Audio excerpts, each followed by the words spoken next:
Welcome to the Econ Policy webinar. My name is Kevin Mumford, and I'm the Kozuch Director of the Purdue University Research Center in Economics.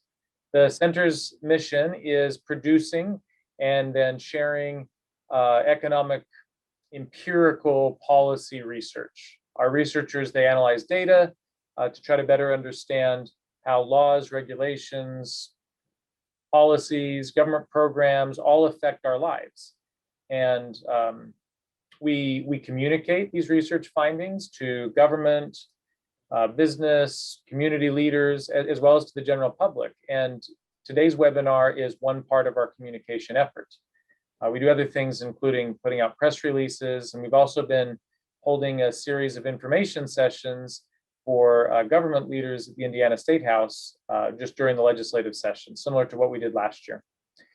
The Research Center in Economics was founded on a belief that incentives matter and that government interventions often have unintended consequences.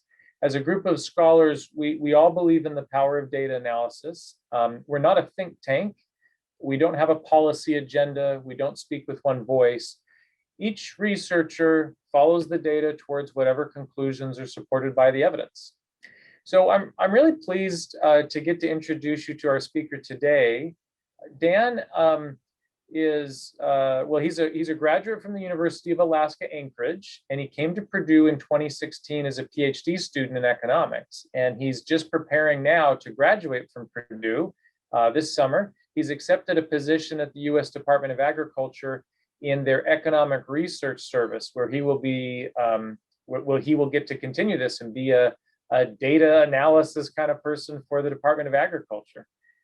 His research here at Purdue has focused, although broadly he defines himself as a public economist, a labor economist, someone who does international trade work, I'd say his research is really focused on internal migration, that is migration within the United States. And today he's going to talk to us about how controversial social policies affect people's decisions about if to move, and if they do move, where to move.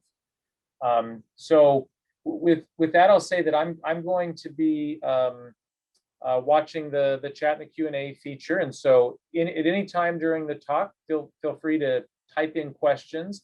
And at the end, in 20 or 25 minutes when Dan has concluded, then I'll ask your questions to him and we can have a discussion that way. So thanks so much for attending, and Dan, go right ahead.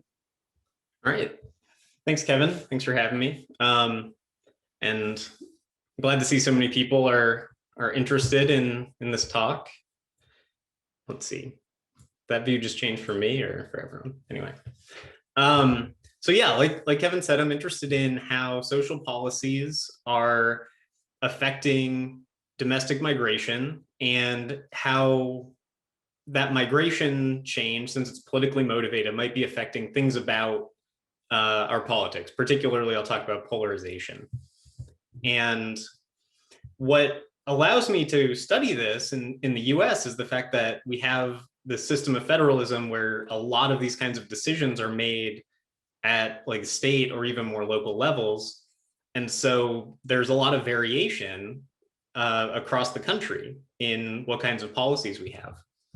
And these specific policies I'm looking at today, or in this paper, in this project, are, they're all consistently polarized across party lines. And I rely on Gallup for this polling. And so for at least the past 20 years, these are all things where there's a big gap between how Republicans and Democrats feel about these policies. So there are a lot of people who like each of these and a lot of people who don't like each of these. The 6 policies I identified that I could study were legalization of recreational marijuana, legalization of gay marriage, abortion waiting periods, universal background checks, Medicaid expansion, and the death penalty. So these are all policies that have been changing in different places over the past 30 years, or almost 30 years, starting in 1992 is where my data starts. The data that I'm using comes from the IRS, and what they keep track of and produces a data product are the addresses of where people are filing from, and they produce it as county to county migration. So I can see how many people filed their taxes in 1 year from Tippecanoe, and then in the next year from, say, Marion County. And that'll give me a count of how many people moved from Tippecanoe to Marion County that year. And I get this for the whole country. So there are potentially 9 million of these county pairs if there were movers from each county to each other county, but there aren't. There actually almost no one moves between most counties. So fortunately that cuts down on the size of the data. And this data set really allows me to see kind of the network of migration around the country. And so when something changes in one place, I can see what the effect is, kind of reaching out everywhere else. And one thing I want to say is that these flows are directional. So not only do I see how many people move from Tippecanoe to Marion County, say, but also from Marion County back to Tippecanoe. So there's kind of a double, I catch it on both sides. The first question that I wanted to look at is whether migration response can tell us something about public sentiment. And so for this, I was thinking that we have a problem with opinion surveying on each of these topics, which is that we don't get a measure of how strongly felt a lot of people's views are. There's sort of a cheap talk element to responding to a survey. And moving is very costly. So if I care enough about one of these policies that I'm going to move over it, that is really significant. And I think one of the things policymakers probably want to know when they're deciding whether to adopt, which side to take on each of these controversial topics, they kind of want to get a sense of how much do people care? Like, what are you going to do about it, kind of? If people on one side are pretty indifferent and they're not going to change their behavior, they're not going to move, and the people on the other side are really motivated and really animated and they will move, that's relevant, as well as how many people support each side. In particular, there was this interesting case in Colorado when the state legalized marijuana, where a bunch of the counties in the rural part of the state actually voted to secede from the state and either form a new state of, new Colorado, or to join the neighboring states, whether that's Nebraska or Wyoming, which hadn't legalized marijuana. So those particular people in that part of Colorado really cared a lot on that side of that issue. And in fact, I see that their migration response was pretty strong from there. So what I do then is I look at just on the whole country, I look at what was the average change in migration rates between places that kept marijuana illegal, which was the baseline, and then I'm just using marijuana as an example, but for all the policies, and then the response for when a place legalized it. So did people move to Colorado when they legalized marijuana? Did people from Colorado stop or slow down how much they moved outwards? What was the response in both directions? Give me a sense of how much do Americans care about these issues and on what side. So the two policies that people seemed to support at the US national level were legalizing marijuana and abortion waiting periods. One of the interesting things here is that legalizing marijuana, that was actually contrary to the polling slightly. If you just looked at the polling over this time period, you would have expected a slightly negative response. Whereas with abortion waiting periods, you would expect the response we got, that people prefer that policy on average to the other policy. The two policies where people responded negatively, where they responded against the move or against the adoption, were Medicaid expansion, which actually had the largest effect. It reduced the odds of moving by about 6%. And that is slightly contra what you'd expect from the polling. The polling shows a slight favorability towards increased role of government in healthcare. And the other policy people responded negatively to was gay marriage. And that was in line with the polling over this time period, especially because the time period for gay marriage is really only up to 2015, when the federal government, through the Supreme Court, legalized it across the country. So the polling indicates that people were trending more favorable towards it, but certainly before 2015, on average, people didn't like it. All right, so that's the measure of opinion polling, using this as an alternative to opinion polling.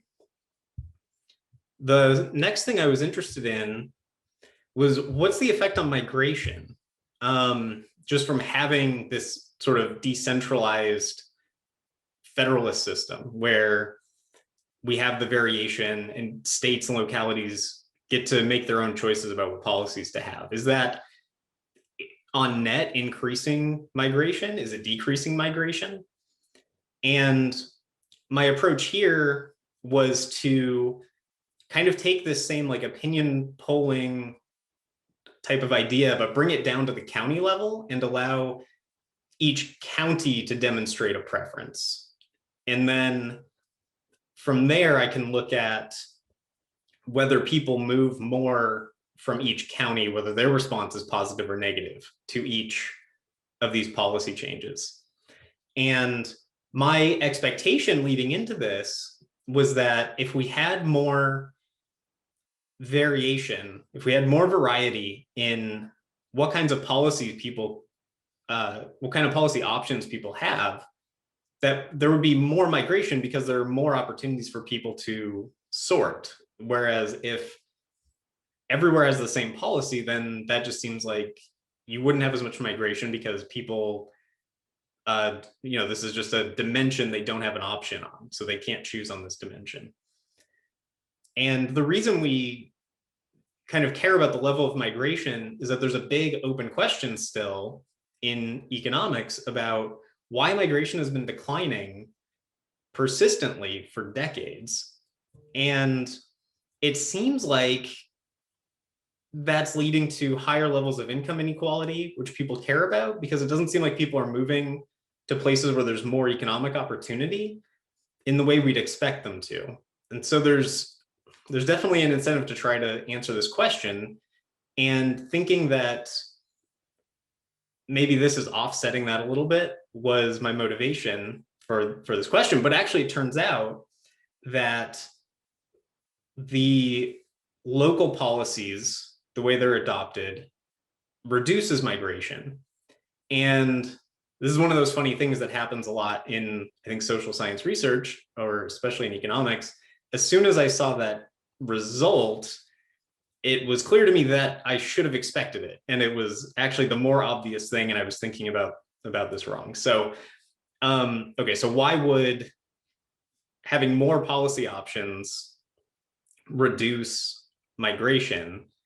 Wasn't really the right way to think about it. I should have thought about it as, in each place, they're adopting a policy, and they're probably going to adopt the policy that more people support than oppose. And so once they've made that policy choice, there are more people who like it, and so they're less likely to leave than there are people who oppose it, who are more likely to leave. So on net, we should see fewer movers, and that is what we see. So this decentralized process of adopting policies is reducing migration overall. And it is it accounts for around 10% of the total decline in migration. So it's it's part of it, but it's certainly not like, doesn't tell the whole story. There's still a big amount of work to do on this front to understand migration decline. But okay, so now I know how many people are changing where they move based on these policy preferences. And I know from the Gallup polling what political affiliation people with each preference are likely to have.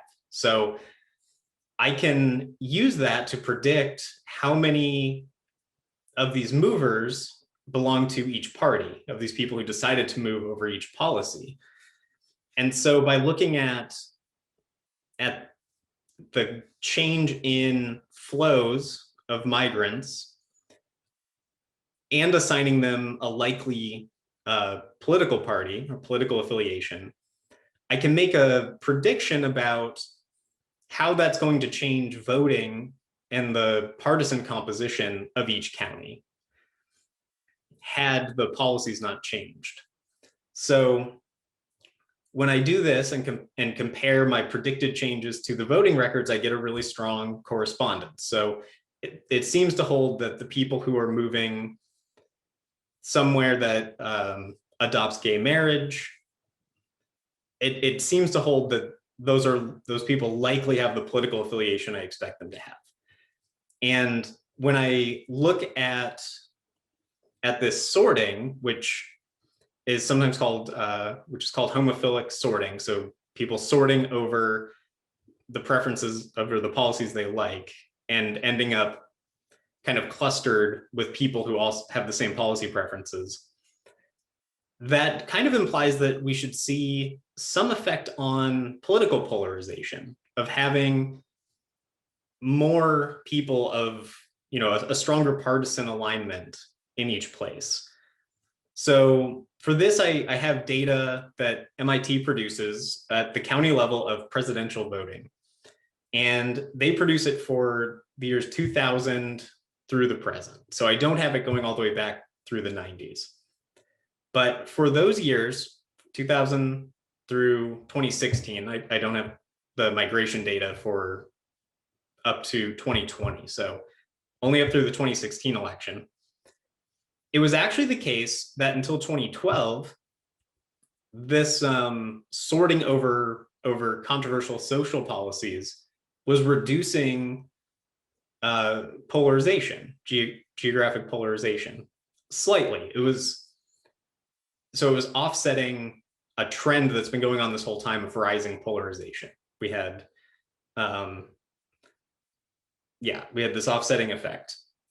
But from 2012 to 2016, so that election cycle, there was a large increase in polarization, and there was a large increase in polarization from this political sorting. So what seems to be going on here is that prior to 2012, a lot of these changes were kind of uncorrelated. A lot of these policy changes were loosely correlated with the overall political affiliation. So we had a lot of states adopting gay marriage through the court system, and these weren't the states you would necessarily expect to do so. Iowa was one of the very early adopters. Oklahoma, states that have a lot of a pretty significant rightward lean. And this was true for several of those earlier policies, whereas from 2012 to 2016, we had Medicaid expansion, which was adopted in basically every blue state except for Virginia and Maine. And then also through the Midwest, like there were some kind of non-blue states that adopted it, but it was adopted in basically all of the blue states. Marijuana was legalized basically in blue states. Universal background checks were passed in blue states. So we started to see a stronger correlation between what policies states had based on their overall political lean. And now the sorting starts increasing polarization, because now you're not moving, for the random kind of left-wing policy that pops up in a red state. You're not having liberals move to a red state for that policy, because the policy bundles are becoming more correlated. So to the extent that that continues, and it basically has, I think once the 2020 data is available, we'll probably see a continued trend in that direction, would be my expectation. So those are the three main parts of this paper.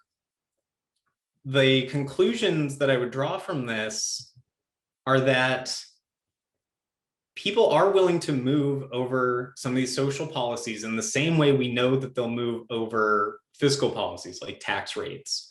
And the magnitudes are pretty comparable. So adopting one of these social policies has a similar effect to raising the sales tax by a percentage point or two, which is a pretty big, increase in sales tax.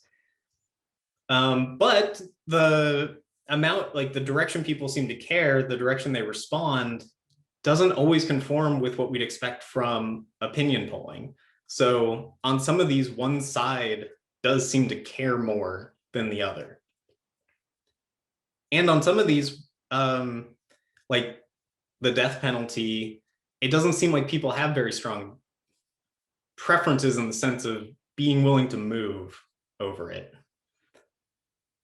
I think we can also think from the policymaker standpoint, what matters to some extent, like where you want to invest your political capital, is probably you would want to know how much people are willing to respond to the choices you make. And this is just a way to supplement, I think, opinion surveys to say, okay, well, it's kind of a 50-50 issue, but the migration response tells us that, the people who are on one side actually seem to care more strongly. So that's useful to know. There's another interesting, I think, takeaway, which is that this political sorting always works in favor of whatever policy is adopted. So whichever side you come down on, you're going to be pushing people out who don't like that policy and attracting people in who do like it. So whatever position you take as a locality, that position should become more favorable over time just through how people move. So there might be some compositional preferences that policymakers have, and I don't want to speak to what compositional preferences they should have, but if there is some kind of social engineering that is perceived as desirable, you could think of these policies as achieving that kind of goal of changing who lives in a given place, what the sort of culture is. And I think the final point that I touched on is about the correlation of, like, the clustering of policy bundles, that having less diverse policy bundles across the country is something that is going to keep driving political polarization. So if we see states starting to adopt more idiosyncratic policies, that would probably lead to a reduction in polarization. And one note I should make about what I'm calling polarization is it's really like how strong.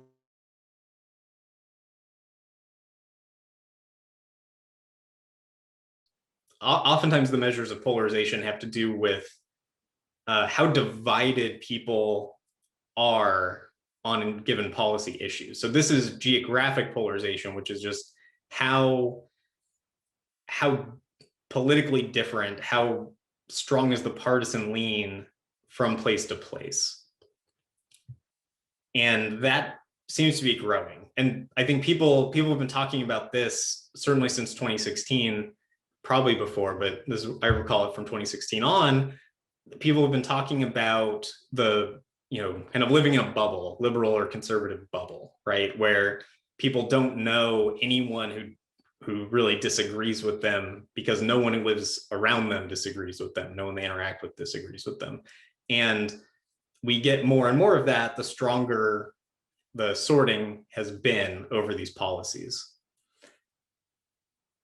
So that might have been a little quicker than I expected, but happy to have questions and see what people know. So that's a summary of the research. Dan, you did a great job. That was a wonderful presentation. Thanks so much. I just want to say, first of all, that it's really exciting to have Purdue producing PhD students that are doing this kind of research, right? And really helping us better understand important issues. This is cool. Also wanted to say to all of the attendees on here, now is a good time to type your questions in. And also, I apologize about whatever went wrong with the link. I understand that I'm glad I wasn't the one that had to deal with this, but apparently there was some last minute emailing, sending out a new link, and we're sorry about that. I'm glad it all worked out and you're able to be here to join us. So Dan, for a first question, could you just talk to the idea that people move for a lot of reasons? How is it that that the reason that somebody's moving is because of one of these controversial policies?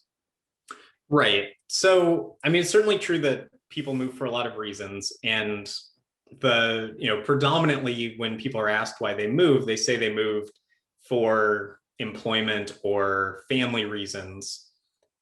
They don't say I moved because I really like marijuana. That's not a common response.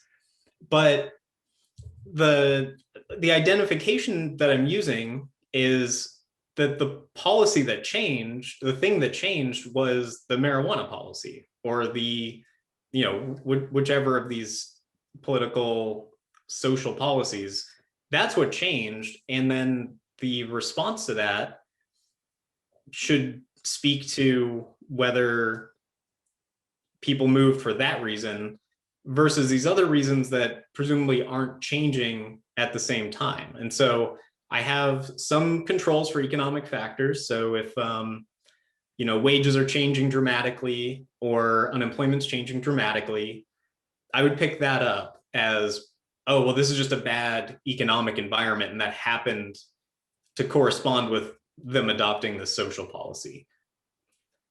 Also, if there is just some persistent difference between counties, one county is just much more prosperous than another, and that persists over time, I use a technique called fixed effects that helps control for, that accounts for that. It accounts for the fact that people tend to move from Tippecanoe to Marion County more than the opposite. So yeah, I can see, I can account for a lot of these other factors. Yeah, that's great. Absolutely. And so you're not you don't know what a particular person, why they moved, but you're able to see how these policies, how a policy adoption affects the aggregate flows, like how it's affecting these trends. And that's great. So are you able to speak to people's age? Like are younger people more likely to move, and are younger people more likely to move in response to a policy? That question comes from Samir. Yeah, I wish I could. I actually don't get any demographic information in this data set beyond basically beyond average income of people in the county pair. So I know sort of the average income for movers between two counties, say, or for the people who didn't move. I know their average income, but I don't know how many belong to which age group. I would need to use, a different data set to speak to that. Joanna asks if there's been any change in electric districting, and does that impact the analysis? And maybe just in general, kind of what does what does maybe gerrymandering have to do with any of this? Right. I think so. I don't think election districting, it shouldn't have a big effect on what I'm looking at, because I'm looking specifically at presidential voting, which, with the exception of Maine and I think Nebraska, is just statewide. And so it shouldn't matter how the states decide to divide up their districts as far as who's voting for the, which party in the presidency. For gerrymandering, though, I think, yeah, potentially there's a big impact here, because the way gerrymandering works is you rely on sort of, grouping whichever party, your opposition party, you want a couple of districts that have, very, very skewed concentrations of people from your opposing party, so that, you'll never win that district, but that happens to be where, all of your opponents live. And then you can get 60-40s on all the other races. And so you can pretty safely win all the other races by spreading out your supporters more than theirs are spread out.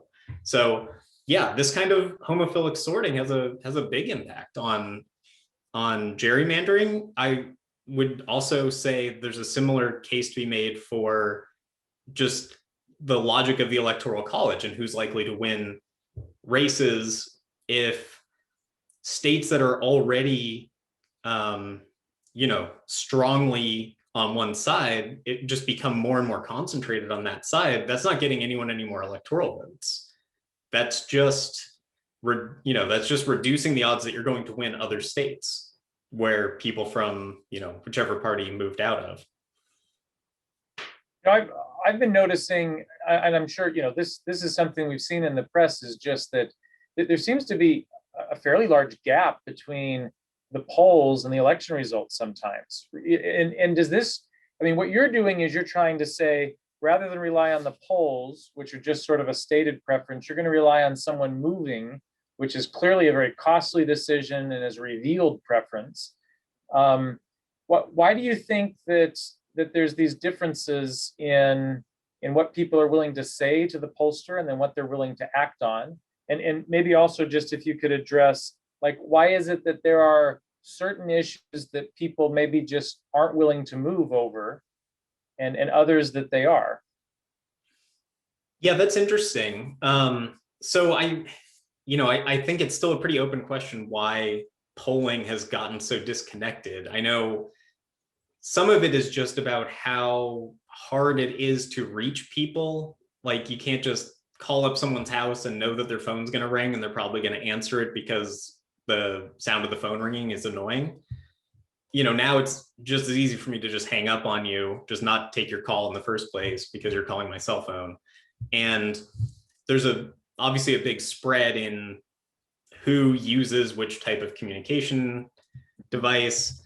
I think, there's also these very recent years been a big change in how much trust people kind of have in institutions. I think there's a growth in people just not wanting to even be honest with the pollster about their preferences. I think there's a sense of, there's nothing in it for me. I don't know why I would be honest with you.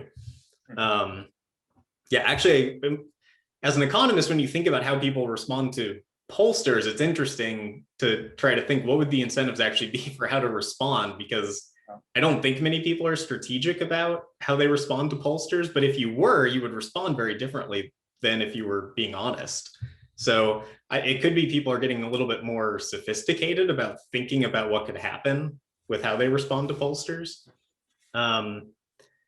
I don't know that it has a lot to do here. I don't think it's just because, you actually don't care that much that you're going to change how you respond to a pollster, though. I don't think it's that, I would move over this. I still might lie to the pollster, even if I care enough to move. Yeah. One of the attendees, Aaron, suggested that, the Democrats have taken over control of the executive and the legislative branch, and And potentially that could mean a bunch of additional policies being adopted at the national level, not just so kind of like what happened with gay marriage, where it was happening county by county, judges deciding it. It could be that there's suddenly new national policies. Like imagine that were to happen with recreational marijuana or something else like that. So how would something like that affect migration in the United States? Is it better to have this policy rolled out at the federal level, or is it better to have it like handled county by county or state by state? Right. I think it's hard to know. And when you say something like, is it better? We have to think of what that metric really is, right? Who likes it more, who likes it less. But I mean, what's happening here is now the states that have legalized marijuana, we could think of as getting the benefit from having done so. The people who like that policy are moving to their state. The people who don't like that policy are moving out of their state. That pattern would go away if it was adopted nationally. And so that cuts both ways. So there are people in, say, Utah who really don't want marijuana legalized. And it's just sort of, if it's national, it's kind of like, well, tough. It's legal there. And now people who prefer it being legal aren't moving out of Utah anymore.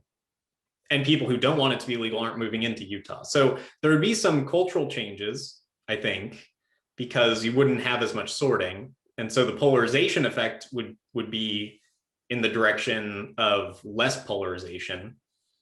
But I don't know about how to think about, is it better or worse? There are people who are expressing their preference right now by trying to go places where it's illegal, and it's worse for them if you push it through nationally. We probably only have time for one or maybe two more questions. Dell asks, how do you see people moving based on their income? I mean, is there a specific income group that's more or less likely to move, or is income pretty correlated with the types of policies people move for? So I actually don't know that, because all I can see is what the average income is for each of these county pairs. So I don't know what the incomes of the individuals are. Now, it's certainly true that people with more income move more. That's pretty well established. But how that relates to each of these policies, it really isn't clear. Yeah, that would be my answer. I don't see income being strongly related. That doesn't mean it isn't. I think it's more of a limitation of the data as far as looking into that. Yeah, that makes sense. What do you think about what polarization is how polarization is going to change in just the next few years? So either like from where your data cut off and you didn't have 2020 data yet, or going forward from here out, how do you think polarization is going to change?